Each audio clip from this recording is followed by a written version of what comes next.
তোমার বলা তোমার মতো না। হ্যাঁ, অবশেষে আমরা আলম হাসান ভাই আর মুক্তা ভাবি আর একটা বাচ্চা নিছেন কি মানে বাচ্চাটা কিন্তু আলম হাসান ভাই না, বাচ্চাটা কিন্তু আগর বেটার করার মানে তাই যে কোট খাইয়া হোটেলের দ্বারা খাইয়া বুঝছনি একটা দিছিলা, ওটা এখন অবশেষে আলম ভাই এটা গ্রহণ করিয়া এখন ওটা সহ মুক্তা ভাবিরে লইয়া সংসার করতা সারা। পাবো কিসের জন্য? তখন তো বিয়ে ভেঙে যেত করলি বজনি। মানে মুক্তা ভাবির যে বাচ্চা একটা আছে এটা গোপন করিয়া মুক্তা ভাবি বিয়া বইছেন আলম হাসান ভাইয়ের গেছে। অবশেষে মুখ খুললা কইলা তাই যে এই বাচ্চাই কথা যদি পয়লা স্বীকার করতা তাহলে তো বিয়া ভাঙ্গি গেল নে, বিয়া হইল না নে, আলম ভাইয়ে বিয়া না করিয়া মুক্তা ভাবিরে মানে মজা লুটলা নে। যে কারণে মুক্তা ভাবি গোপন করিয়া এখন বাচ্চারে প্রকাশ্য আনছে, মানে আলম হাসান ভাইকে সরাসরি আনছে। আলম হাসান ভাই কিন্তু এই বাচ্চারে গ্রহণও করছে।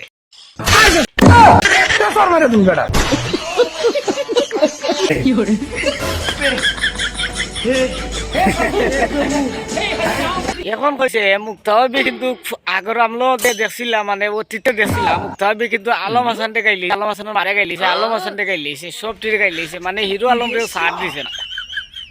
ফালতু কম দেখা না দিয়াও যে মানে এই কাম গুলা করছে করিয়া হিরো আলমে কিন্তু প্রকাশ্য বাদাম দিছে মুক্তা ভাবিরে। এখন কিন্তু মুক্তা ভাবি খুব খুশি তাই যে আগর বাচ্চা সহ গ্রহণ করছেন আলম হাসান। কি বলছিস তুমি যখন মেনে নিয়েছো আমি খুব খুশি। আমার মাথার অনেক বড় একটা টেনশন কমে গেল। আফামনির একটা কথা আমি কইতাম সারা, আফামনি খাইছো দান যাইবা কই কথা একটা কথা যে কয় ডাকে মরে আত্মি কুত্তা যে করো তার ফাত্তি। আর আসলে গুগু ফাঁকিতে যদি দান ছিটাইয়া দাও আর দান যদি গুগু ফাঁকে খাইলাই তে তো ইক্সিন ওজন করতে হইব। এখন নামাইনা তো আর উপায় নাই, যে কারণে আলম ভাই মানি লিছেন কোনো সমস্যা নাই, আর কয়েকদিন বাদে লাগি যাব আমরাও তামসা দেখমু।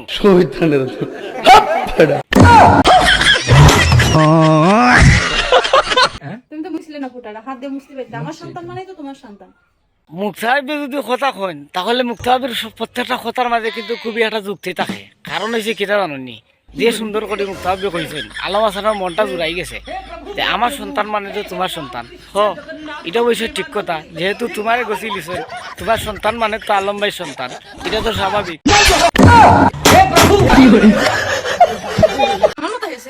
তোমার বলা তোমার মতো না। হ্যাঁ, আরে ভাই মাছের মাঝে হরতাল খেনে লাগাও, যার জিনিস তার মতো শেয়ার হইব, এটা তো স্বাভাবিক। জিনিসটা যদি অন্যজনের থাকে তাহলে অন্যজনের প্রোডাক্ট মানে প্রোডাক্ট যে কোম্পানির ও কোম্পানির তো মতো তো মানে শিল থাকবো, এটা স্বাভাবিক। ঠিক বলেছো। তাহলে তুমি এটা জিজ্ঞেস করার কিতা আছে? এটা তো জিজ্ঞেস করিয়া কোনো লাভ নাই। প্রোডাক্টটা দেখো তুই অন্য, তাহলে জিনিসটাও অন্য রইব।